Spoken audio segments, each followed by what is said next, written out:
નમસ્તે વિદ્યાર્થી મિત્રો, આજે વાત કરીશું નવી પ્રયોગ પોથી ધોરણ 10 અને પ્રયોગ નંબર 14 નું સંપૂર્ણ મિત્રો સચોટ સોલ્યુશન મેળવીશું। એ પહેલા ચેનલની અંદર પ્રથમ વખત આવ્યા છો તો મિત્રો ચેનલને ખાસ સબસ્ક્રાઇબ કરી દેવી। વિદ્યાર્થી મિત્રો, પ્રયોગ નંબર 14 નો હેતુ છે કે ઈસ્ટમાં અને રાઇઝોપસ ફૂગમાં થતી અલિંગી પ્રજનનનું અવલોકન કરવું।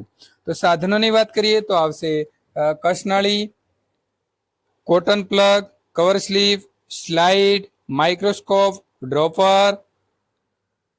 પદાર્થોની વાત કરીએ તો વિદ્યાર્થી મિત્રો એની અંદર આવશે પાણી, ખાંડ, ઈસ્ટ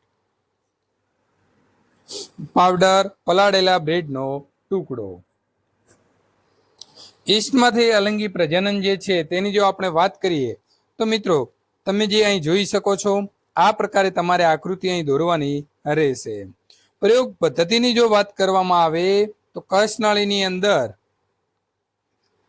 20 ml ખાંડનું દ્રાવણ લો અને તેમાં થોડો ઈસ્ટ પાવડર ઉમેરો। મિશ્રણને બરાબર હલાવો અને કોટન પ્લગથી કસનળીને ચુસ્ત રીતે બંધ કરો। આ કસનળીને 2 કલાક હૂંફાળી જગ્યામાં મૂકો। કસનળીની અંદર ઉભરો આવે ત્યારે તેમાંથી ડ્રોપર વડે દ્રાવણના 1-2 ટીમ્પા કાચની સ્લાઇડ ઉપર મૂકો અને તેના ઉપર કવર સ્લીપ ઢાંકો। સૂક્ષ્મ દર્શક યંત્રમાં અવલોકન કરો। અવલોકનની વાત કરીએ તો માઇક્રોસ્કોપની અંદર જોતા ઈસ્ટ, મિત્રો ઈસ્ટ લખ્યું છે અહીં ય છે બરાબર, તો ઈસ્ટ કોષોમાંથી જોવા મળે છે। સપાટી ઉપર કોષ વિભાજનના કારણે ઈસ્ટની વૃદ્ધિ જોઈ શકાય છે। તો નિર્ણય આપણે શું લઈ શકીએ કે ઈસ્ટમાં અલિંગી પ્રજનન જે છે તે જોવા મળે છે। રાઇઝોપસ ફૂગમાં અલિંગી પ્રજનનની વાત કરીએ તો મિત્રો તમારે તે આકૃતિ અહીં દોરવાની રહેશે।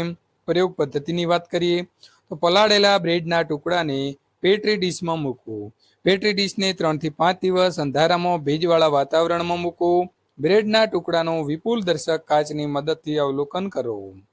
તો અવલોકન શું કરીશું તો બ્રેડના ટુકડા ઉપર રૂના સફેદ તાતણા જેવા જાળીદાર રચના જોવા મળે છે। ફૂગના બીજાણુઓ બ્રેડ પર અંકુરણ પામેલા જોઈ શકાય છે। નિર્ણય રાઇઝોપસ ફૂગમાં અલિંગી પ્રજનન જોવા મળે છે। તો નીચેના દરેક પ્રશ્નને નીચે આપેલા વિકલ્પમાંથી સાચો વિકલ્પ પસંદ કરીને ઉત્તર લખો। કલિકા સર્જન દર્શાવતી એક કોષી ફૂગ કઈ છે તો બી ઈસ્ટ। પુષ્પનો કયો ભાગ પરિપક્વ બની ફળમાં રૂપાંતર પામે છે તો ડી બીજાશય। નંબર 3, અમીબામાં કઈ રીતે અલિંગી પ્રજનન થાય છે તો એ દ્વિભાજન। નંબર 4, સ્ત્રીમાં શુક્રકોષ વડે અંડકોષનું ફલન શાના અંદર થાય છે તો ડી અંડવાહિની। જોડકા જોડો, કોલમ એ ને કોલમ 2 સાથે જોડીશું। દ્વિભાજન તો આવશે અમીબા, બહુભાજન તો આવશે પ્લાઝ્મોડિયમ, કલિકા સર્જનમાં આવશે હાઇડ્રા અને અવખંડનમાં આવશે સ્પાયરોગાયરા।